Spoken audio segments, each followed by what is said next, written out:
I am the most useless son of the Sterling family. While my brother, Caleb Sterling, was closing a multi-billion-dollar chip deal in Europe, I was in my attic studio, tinkering with my spices and essential oils that no one cared about. At my father's birthday gala, my brother, the heir to the corporation, stood by his side, soaking in the adulation of the entire room. Under the flashbulbs, he was the radiant sun, and I was a shadow in the corner, a symbol whose name wasn't even worth mentioning. A slick, overly groomed man holding a champagne flute gave me a phony toast, his face a mask of polite inquiry. "And you are, sir?" Before I could speak, Mrs. Davis beside me shielded her mouth with a fan and helped me out. A distant relative of Mr. Sterling, I imagine, here to see how the other half lives. Her voice was just loud enough to be heard, dripping with a condescending superiority. I had become the Sterling family's running joke for 20 years. My mother, once a top Manhattan socialite, married my father, the business titan Richard Sterling. A union of powerhouses, they had my brother, Caleb. Caleb's name, chosen by my grandfather, was meant to signify the dawn of light, hope, and the prelude to all great things. And he certainly didn't disappoint. He was fluently reciting classic literature at 3, winning gold at the International Math Olympiad at 7, admitted to Wharton at 15, and by 22, his first investment back home had already netted the corporation a 9-figure profit. He was the perfect, flawless heir. So when my mother unexpectedly became pregnant with me, everyone considered it the icing on the cake. Caleb is so brilliant, they'd say. The next one is bound to be just as exceptional. But I disappointed every single one of them. I didn't have my brother's photographic memory or his killer instinct for business. Numbers meant nothing to me. Cocktail parties gave me hives, and I loathed any social gathering that required a plastered-on smile. My name is Ethan. Caleb, Ethan. You see, even our names felt like a carefully crafted irony. He was the morning star, destined to usher in a brilliant new era. I was the ember, the last remnant of a fire burned to ash. My parents were respectable people. They fancied themselves progressive parents and would never admit to playing favorites. But actions spoke louder than words. Whenever we went out as a family, my father's right arm was always for my mother, and his left hand was always on Caleb's shoulder, filled with pride and expectation. I could only trail behind them like a disposable little tag-along. Caleb's 25th birthday party also served as the celebration for his official appointment as the sole heir to the corporation. My father, drunk, slung his arm around a business associate and pointed to the brilliant Caleb, glowing under the lights, his face beaming with pride. "That's my son," he boasted, "the greatest achievement of my life." The associate flattered him. "You're a lucky man, Mr. Sterling. But don't you have another, younger son?"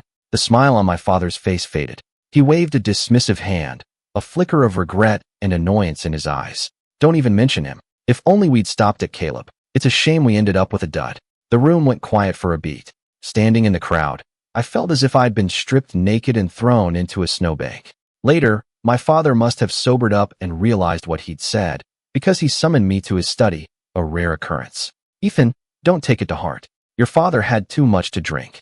He handed me a black card with no spending limit. What I meant was, Caleb can already stand on his own 2 feet, and I'm very proud of that. But you still need us to worry about you. The burden on my shoulders is still heavy. You see, even an apology from the rich comes with a condescending handout. I lowered my eyes and took the cold piece of plastic. "I know, Dad. It wasn't a slip of the tongue. It was just 20 years of suppressed truth finally coming out." The year I turned 18, my brother brought his fiancée, Chloe, home. Her family was true East Coast old money, and Chloe herself was the most celebrated figure of her generation. Her marriage to Caleb was hailed as the union of a king and a queen. That day, I was having a severe allergy attack and had shut myself in my room, telling the housekeeper ahead of time that I wouldn't be coming down. So when Caleb led Chloe on a tour of the house and pushed open my bedroom door, everyone froze. My brother frowned, his voice edged with annoyance. "Ethan, what are you doing home?" Clearly, no one had told me such an important guest was coming, and no one remembered that I, their son, also lived in this house. Chloe stood in the doorway, her gaze traveling past my brother to land on me. She wore a perfectly tailored cream-colored dress, exuding a cool, noble grace, yet her eyes were warm. She showed no surprise, simply inclining her head slightly. "Hello, I'm Chloe." I sat up, mortified, still in my old, pilled pajamas, my face flushed and blotchy from the allergies. Beside her stood my brother, dashing and radiant in a bespoke suit. I was so mortified I wanted the floor to swallow me whole. "He's my younger brother, Ethan. Caleb's introduction was brief, almost reluctant, as if he were presenting a rather shameful piece of property. He's not well, stays cooped up at home all day. We didn't want him to bother you, so we didn't have him come down. My mother quickly jumped in, smoothing things over with a laugh. It must be fate for Ethan and Chloe to meet like this. The words, "I'm not feeling well," died in my throat. So I had no choice but to sit there with my blotchy face, forced into a seat next to the elegant and impeccable Caleb. I didn't need a mirror to know how cruel the comparison was. While Chloe stepped away to take a call, I whispered to my mother, "Mom, my allergies are really bad. I'm having trouble breathing. Could you call the family doctor?"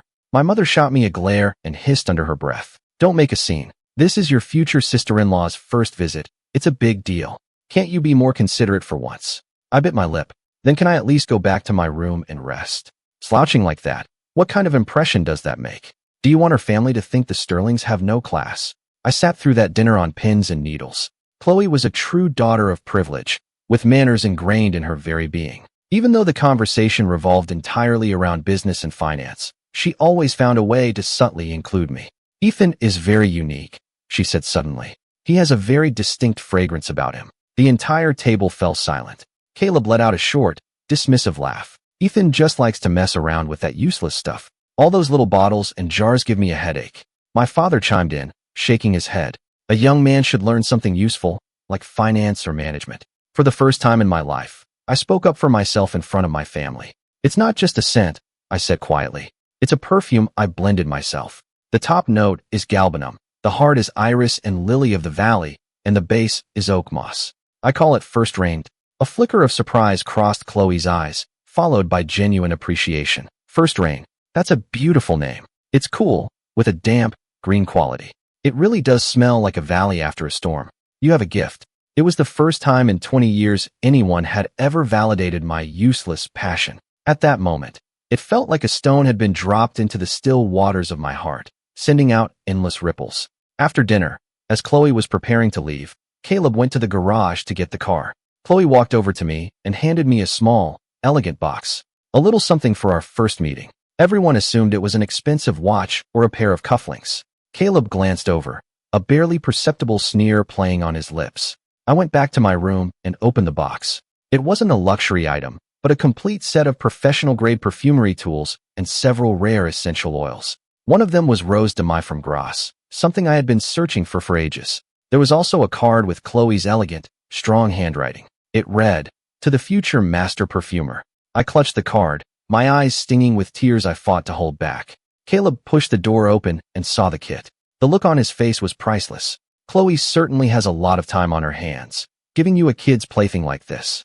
He picked up the bottle of Rose de Mai Absolute, sniffed it, and immediately wrinkled his nose in disgust. I thought Chloe had better taste. Turns out she can be fooled by these cheap little tricks too. He tossed the bottle carelessly onto my desk. "Ethan, you'd better learn your place. Don't think one compliment from Chloe means you've made it. To the Sterlings, to her family, to all of high society, this little hobby of yours isn't even worthy of being a punchline."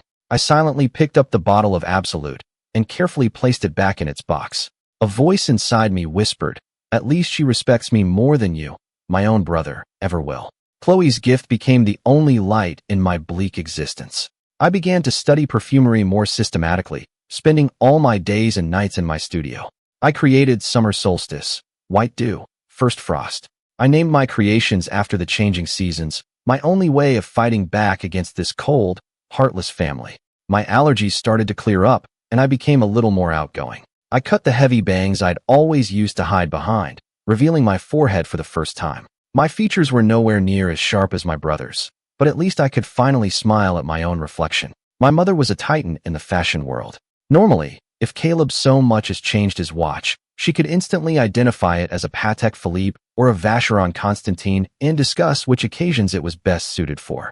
But I had my new haircut for a whole week, and not a single person noticed. Still, I didn't give up hope. At a family dinner, I finally spoke up. "Mom, do you notice anything different about me today?" My mother glanced up from her financial magazine, her eyes flicking over me before she waved her hand impatiently, as if shooing away a fly. "Your brother's project in Europe is having some trouble. I'm stressed, so don't bother me." In that instant, any desire I had to share anything with him vanished. From that day forward, I don't think I ever initiated a conversation about myself again. I didn't even tell them when I won the Newcomers Award at an international perfumery competition. If they didn't ask, I didn't say. Perhaps my quiet obedience finally gave them the peace they wanted. On my 20th birthday, my father gave me a sum of money and a villa with a garden on the outskirts of the city. He called it a coming-of-age present. In reality, I knew it was a declaration of my complete and respectable exile. My mother was very diplomatic when she spoke to me about it. "Ethan, you're a grown man now. You should have your own space. The house is always full of people talking business. It must be disruptive for you. It'll be quieter for you if you move out. Your brother and Chloe will be getting engaged soon, and we're redecorating the house. It's going to be a mess, and with your delicate health, we don't want your allergies to act up." Every word was framed as being for my own good, and every word was telling me that there was no longer a place for me in this family. I was silent for a long time before calmly accepting my fate. On the day I moved out, Caleb was there. He was dressed in a sharp suit, having just returned from the office, briefcase still in hand.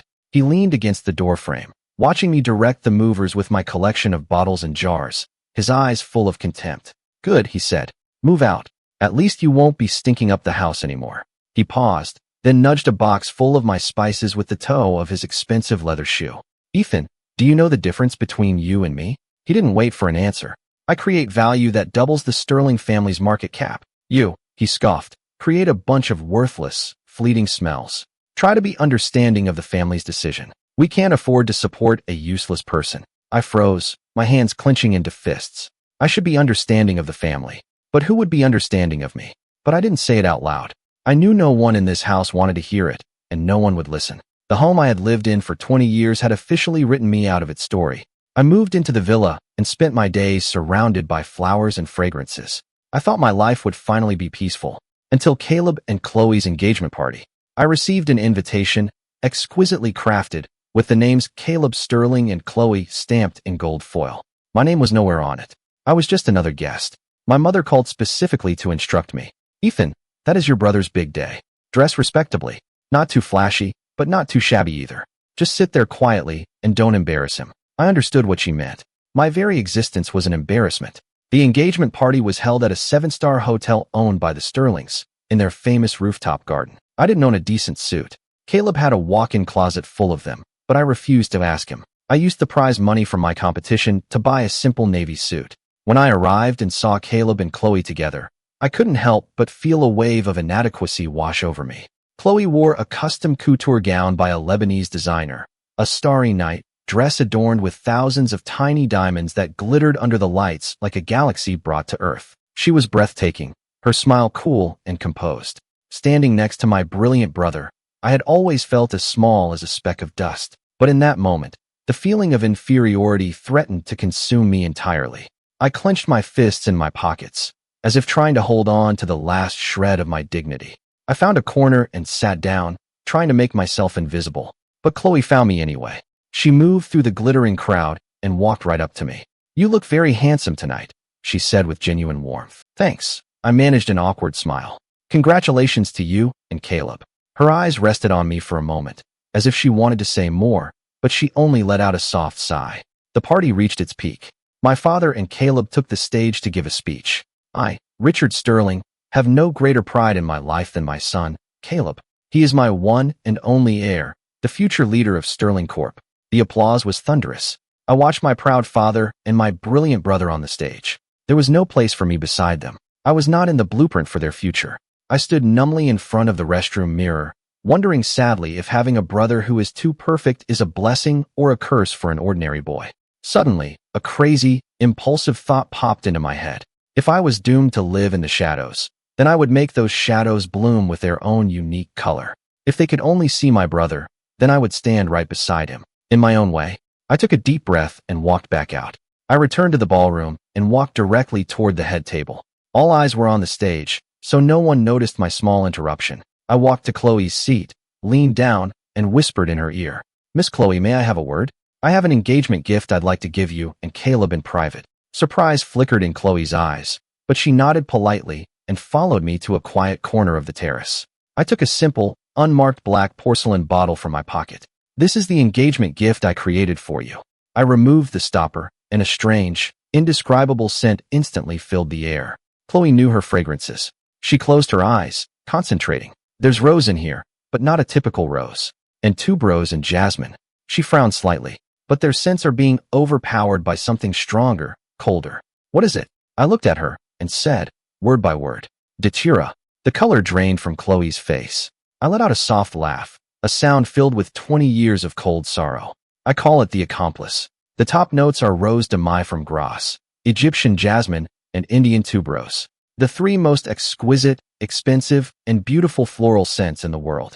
They represent my brother, Caleb. He is everything. He is perfect. The heart is a blend of white musk and ambergris, creating a warm, intimate skin scent, like an embrace. That represents you, Chloe. Your arrival is the final, brilliant coronation of his perfect life. Chloe's expression grew serious. She listened silently, not interrupting. But my tone shifted, growing cold. Can you smell it? Beneath all that romance and beauty, there's a cold, poisonous scent hidden away. That's the base note. Black datura. It represents everything hidden by that perfection, everything that can't be brought into the light. An unwanted birth, for instance. Cries that were always ignored. An existence that was never allowed to have a name. I lifted my head and looked directly into Chloe's shocked eyes. This perfume is for you. When you're at the pinnacle of your love and success, I wonder if you'll sometimes catch a whiff of resentment, drifting up from the shadows. Congratulations, Chloe. You are about to marry the Sterling family's golden boy. From now on, you'll have to learn how to live with the shadow that comes with all that light. With that, I pressed the small bottle into her cold hand, turned, and walked toward the exit without a backward glance. I didn't look back to see Chloe's expression, nor did I look at my picture-perfect parents and brother on the stage. From this day forward, I was no longer the awkward footnote in their perfect family portrait. I am Ethan. I am the poison in the bottle named the accomplice, and I am the sole protagonist of my own life. The moment I stepped out of the hotel, the night wind lifted the hair from my forehead, and I felt a sense of freedom I had never known. I took out my phone and called the organizing committee of the International Perfumery Competition. Hello, I've decided to accept your invitation to be a guest judge for the next competition. Yes, the award notification I had hidden, the hobby they deemed worthless, would become my sharpest weapon in my fight against their world. The story of Ethan Sterling was just beginning. I blocked every number from my family, but I forgot to block my mother's personal assistant. At 3 in the morning, the assistant's call came like a death knell. I answered to the sound of my mother's barely suppressed hysteria. Ethan, are you insane? Do you have any idea what you've done? I held the phone away from my ear, listening calmly to her shrill accusations.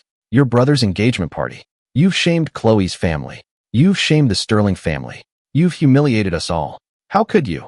How dare you pull such a classless stunt? Giving them that morbid gift, saying those passive-aggressive things. Do you think we've been too good to you? Have you forgotten your place? I said nothing. My silence only seemed to enrage her further. You get back here this instant. Apologize to Chloe's family and to your brother. Now, I'm not coming back, I said softly, my voice perfectly calm. What did you say? She must have thought she'd misheard me. I said, I'm not coming back, I repeated. From the day I moved out, I never planned on returning. That house belongs to Caleb, not me. The other end of the line went dead silent. After a long pause, my mother's voice came back, cold and weary. Ethan, you will regret this. She hung up. Immediately, an unfamiliar number called. It was my father. His voice was much calmer than my mother's, but the icy pressure behind it felt like it could cut through the phone. I'm giving you 2 choices. 1. Delete all of your ridiculous social media accounts and go abroad for a few years. You are to have no further involvement in family affairs. When this blows over, I'll arrange a suitable marriage for you and ensure you're taken care of for the rest of your life. 2. He paused, his voice laced with absolute, unquestionable authority.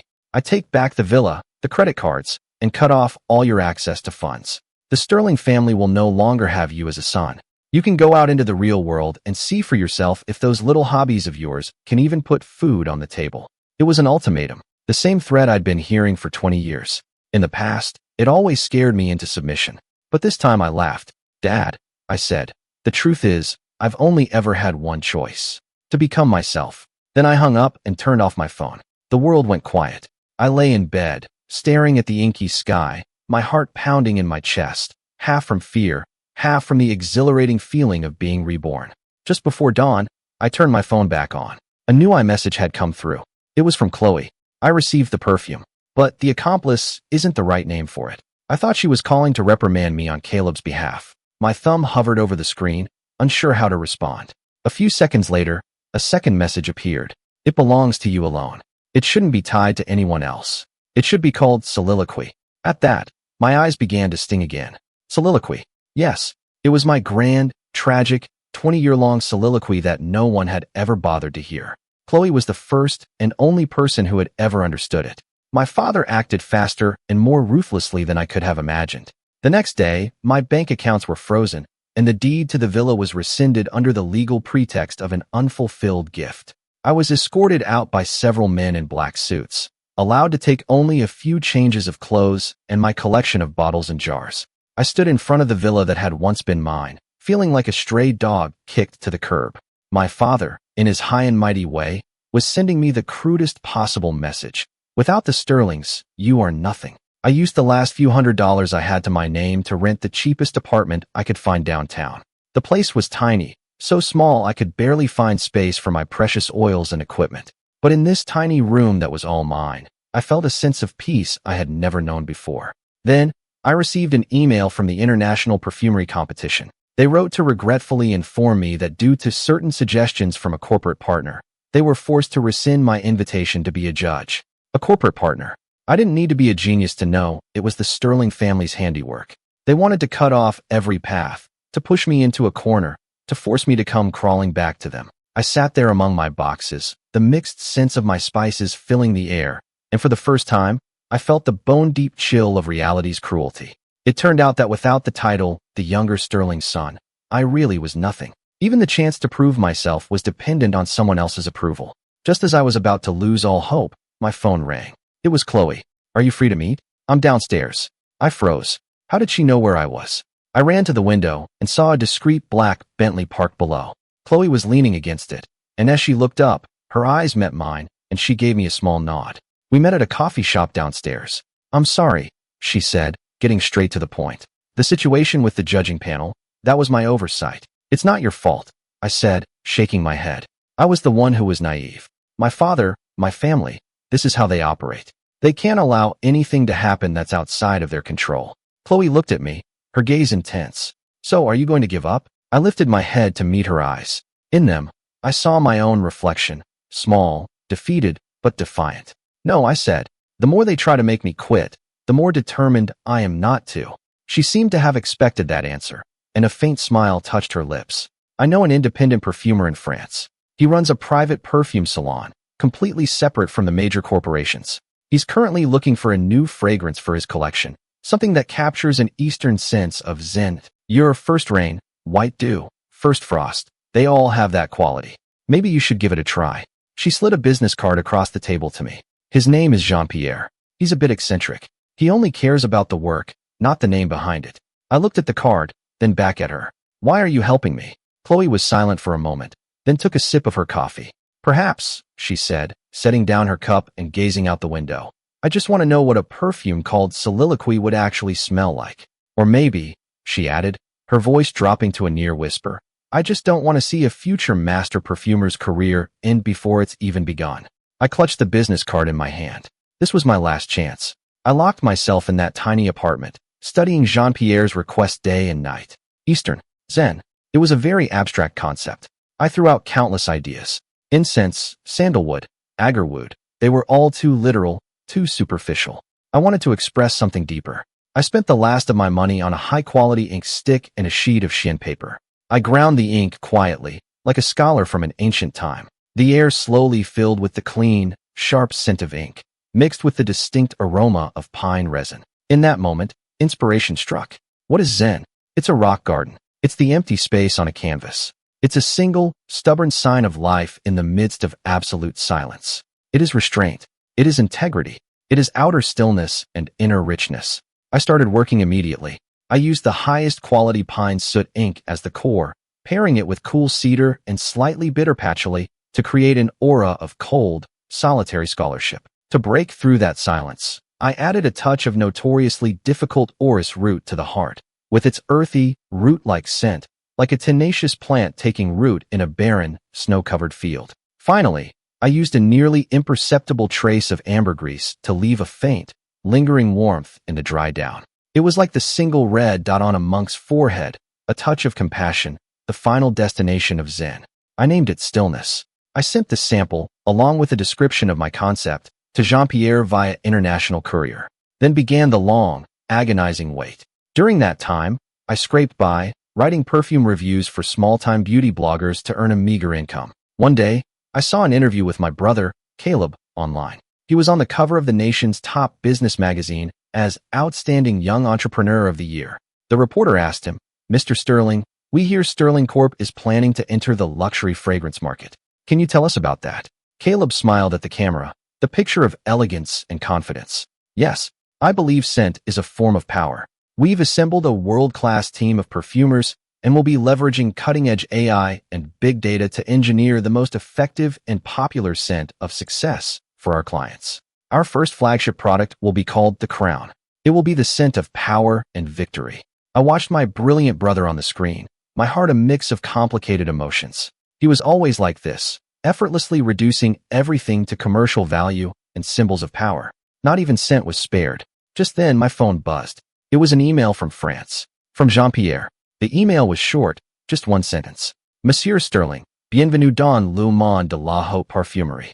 Mr. Sterling, welcome to the world of high perfumery. In that moment, I wept. My fragrance, Stillness, caused a sensation in the European perfume community the moment it was launched at Jean-Pierre's private salon. Critics who had smelled every luxurious fragrance imaginable were completely captivated by this minimalist, restrained scent, so full of Eastern philosophy.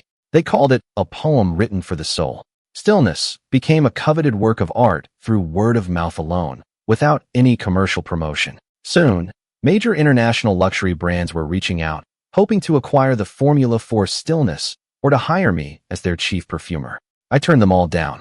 I used the first earnings from Stillness to rent a small shop on a quiet old street and open my own independent perfume studio. I named it Ember, to reignite my own flame from the ashes. On opening day, there was no ribbon-cutting ceremony, no guests, just me. I blended a fragrance for myself, using neroli, bergamot, and white tea. It was fresh and bright. I called it The Beginning. Business at the studio was better than I had expected. Many people came, drawn by the reputation of Stillness, hoping to get a bottle. But I kept it in limited supply each month. I knew that the moment art becomes an assembly line product, it loses its soul. My life finally found its rhythm, peaceful and fulfilling. I thought my entanglement with the Sterling family was finally over. Until the day Caleb, with Chloe on his arm, appeared at the door of my studio. He wore a perfectly tailored black suit and gleaming leather shoes, his powerful presence completely at odds with my small, humble shop. He surveyed the shop with the critical eye of a king inspecting his domain. "Well, Ethan, you've really made something of yourself," he began, his voice dripping with that familiar, cutting superiority. "Opening this shabby little shop in some forgotten alley. How does it feel? A real sense of accomplishment, is it?" I ignored him, my eyes falling on Chloe. She was wearing a dark gray cashmere coat and looked tired, but her eyes were still warm when she looked at me. She said to me, "Ethan, congratulations. What can I do for you?" I asked coolly. Caleb sneered, took a gold-embossed invitation from his assistant's briefcase, and tossed it onto my work table. The launch party for Sterling Corp's new luxury fragrance brand, King. Next Wednesday. He lifted his chin like a proud lion. Our flagship product, The Crown, was developed with 2 Nobel laureates in chemistry as consultants. It uses the world's most advanced synthetic fragrance technology to precisely replicate the scent of dopamine released by the brain when experiencing power and victory. "Oh, and by the way," he added, a malicious grin spreading across his face, "the launch is at the same hotel where we had our engagement party. The rooftop garden. I'm sure you remember the way. Ethan, I want you to see for yourself what a real business looks like. What something that's actually respectable looks like. Your little bottles and jars, your little games, are nothing in the face of real capital and technology." I looked at the invitation, then back at him. I suddenly found him pathetic. Even now, he was still trying to measure me by his standards, still trying to crush me. I calmly took the invitation. "Fine, I'll be there." I was curious to see just how far a perfume built on money and power could really go. Caleb's launch party for King was less a product launch and more a coronation. Crystal chandeliers, champagne towers, a sea of glamorous guests. The air was thick with a strong, aggressive, almost metallic scent. That was The Crown. It certainly smelled of success, like freshly printed money, expensive leather, and cold champagne bubbles all mixed together.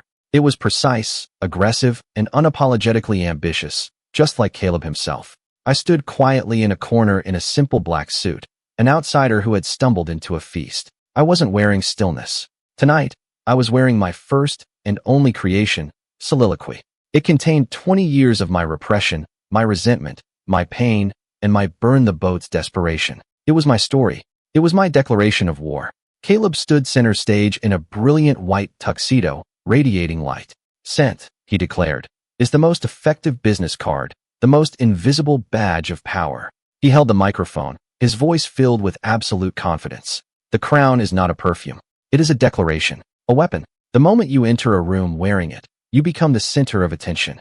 The crowd erupted in applause. I saw my parents sitting in the front row, their faces masks of undisguised pride and satisfaction. Caleb's eyes scanned the room, finally landing on me with pinpoint accuracy. He gave me a triumphant smile, mouthing the words, "You lose." Just then, a voice spoke beside me. What a suffocating scent.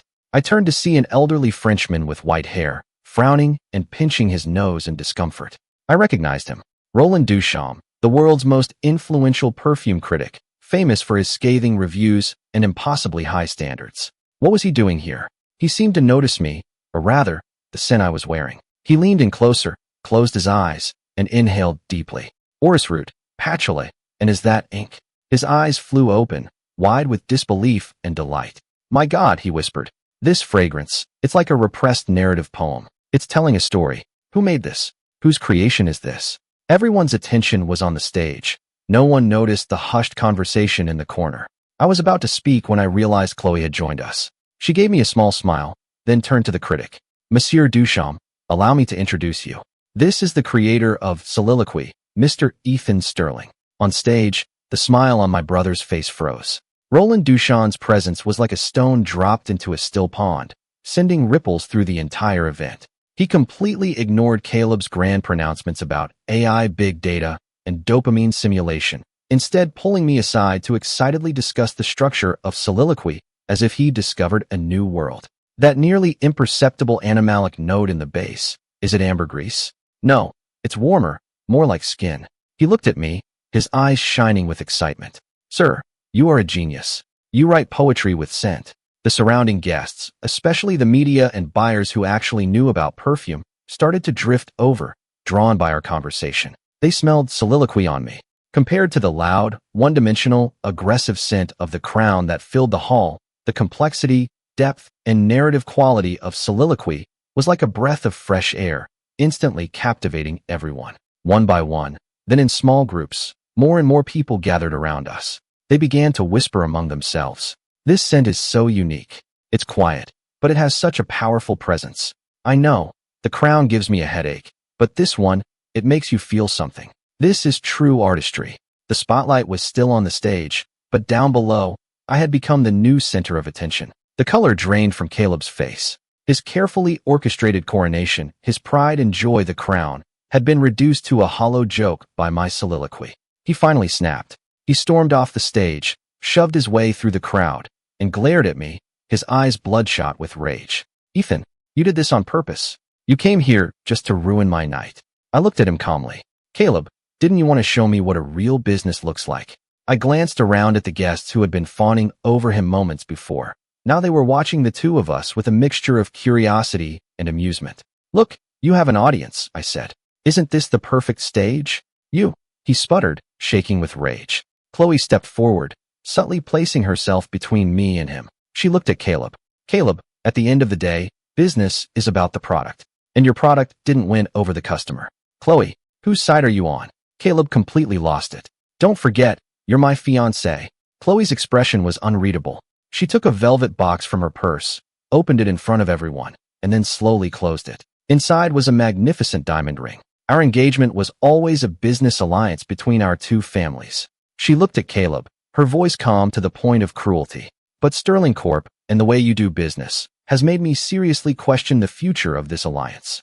A company that tries to crush true artists, a family that can't even tolerate its own son. She paused, then turned to me, her eyes filled with a warmth and resolve I had never seen before.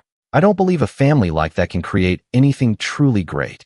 So the engagement is off. With that, she placed the box back in Caleb's hand, and then, as the entire room watched in stunned silence, she took my hand. Let's go.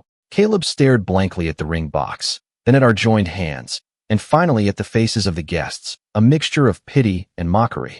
His crown, built of money and power, shattered into a million pieces in that instant. I followed Chloe out of the ballroom, leaving behind the shocked and furious questions of my parents and the sound of my brother's hysterical, unsuppressed rage. I never once looked back. The launch party became the biggest joke in the industry. Sterling's King brand was a failure before it even launched, and the company's stock plummeted. I heard the board remove Caleb from all his duties and sent him abroad to recuperate. As for my soliloquy, Roland Duchamp featured it in his annual review column. The title of the piece was The Silent Poem and the Noisy Shell. My studio, Ember, became an overnight sensation. Orders flooded in, but I stuck to my principles. Limited editions, custom work, preserving the soul of every fragrance. On a beautiful, sunny afternoon, Chloe came to my studio. I was working on a new fragrance, using lots of citrus, white florals, and the scent of a light breeze. "What are you working on?" she asked, wrapping her arms around my waist from behind and resting her chin on my shoulder. "A new creation," I said, handing her a scent strip. "What do you think?" She closed her eyes for a moment, then smiled. "It's so bright and happy, like the first ray of sunshine after a storm." She asked, "What's it called?" I turned to face her, looked into her eyes, and said seriously, "It's called US." Our story wasn't a soliloquy in need of a savior, nor was it a partnership of accomplices. It was something new, something bright. It was our shared beginning.